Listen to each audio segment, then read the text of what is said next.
Jeez,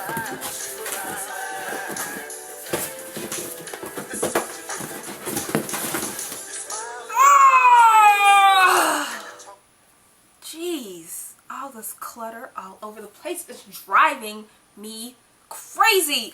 I hate clutter. Man. Hey guys. Sorry about that. I am over here going out of my mind with all this clutter. This is the one and only Tiffany Graham, and I'm just here trying to get it all together. And is this you? Are you living like this with clutter everywhere all around you? Well, stay tuned, because what I'm going to do here is a 3-part video series on how to get the success that you are looking for. And so in video 1 right now, we're going to talk about cleaning out the clutter in your life. And that's physically, as you can see here, with your material things that you have, and that's also mentally too, by all the clutter and the confusion that's going on in your mind. But today, really quick, let's talk about your clutter that's surrounding you. So as you see here, I've got kids' clothes all over the place for my son. I have a box of just miscellaneous junk. I have magazines from May 2010 that are just sitting here taking up space in my house. And I could have all this great office space around if I just got rid of some of this junk. Well, how did I do that? First, you need to sit down and decide, what exactly is it that you need to get rid of? You could have stuff all over the place, but you need to take time and figure it out first. Make a plan. And then 2, go out and act on that plan. What exactly are you going to get rid of? What needs to be taken care of? There are some people who have years and years of just stuff that's piling up all over the place, and you may not think that this is affecting you, but it is. Have you ever been in an environment that is so chaotic and it's messy that you feel like you can't even focus? I know me, I cannot work in a dirty place, and I cannot work in a cluttered and inefficient environment. To me, that's mentally distracting me from doing what I need to do in my work. So I like to have things neat and organized. So what I always do as I close out my night of business is that I'll go through and I'll tidy up my desk, throw away trash, tidy up my papers, organize everything. I'll get on my whiteboard and write out what I need to do for the next day. And for me, that creates flow.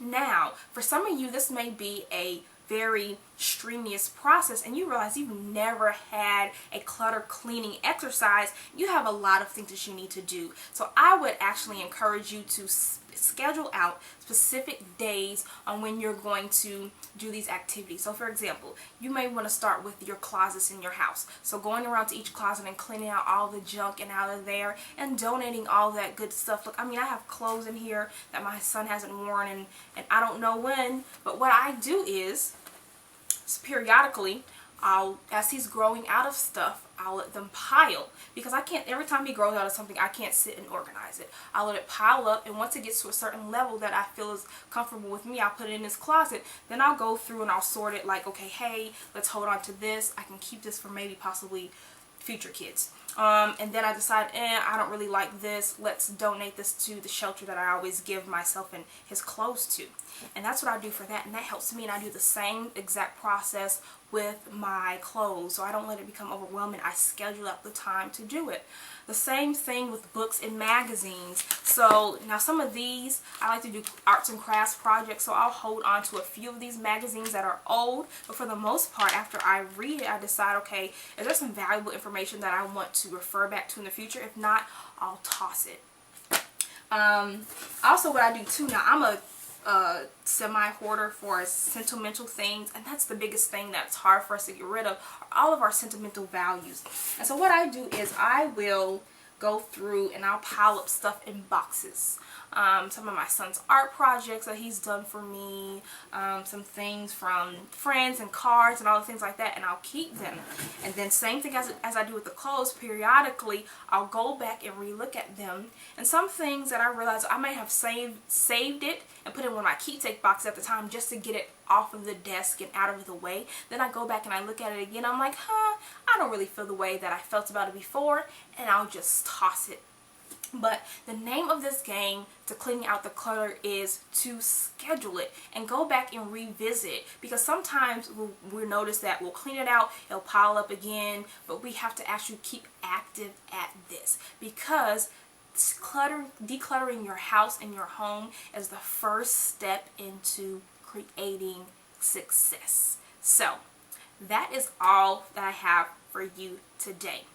Tomorrow we are going to talk about your language. So we're going to start into the mental aspect of creating the success that you're looking for. We're going to dig into that mentally and how certain words affect you in your success. So come back tomorrow for tips on the language and the words that you're using that you don't realize are affecting your success. This is Tiffany Graham, and also I want you to check out the link below. If you're looking for ways to be able to find more success, you just don't know how to do it, but you need more tips, you need more help, then you need to click on the link below and find out how I can help you do such as that. And also, if you're curious about how you can be able to do things like this and create videos and be able to help people all around the globe, then also click on the link below, because what I have been charged to do is to help people to learn how to create cash flow from the internet using YouTube and doing different things like that, blogging and things that they love. So make sure you click on the link below and make sure you connect with me on social media at Facebook at Tiffany with an EY M Graham, and also LinkedIn at Tiffany Graham. I'm headed for the top. I know that you're coming too. I'll see you next time.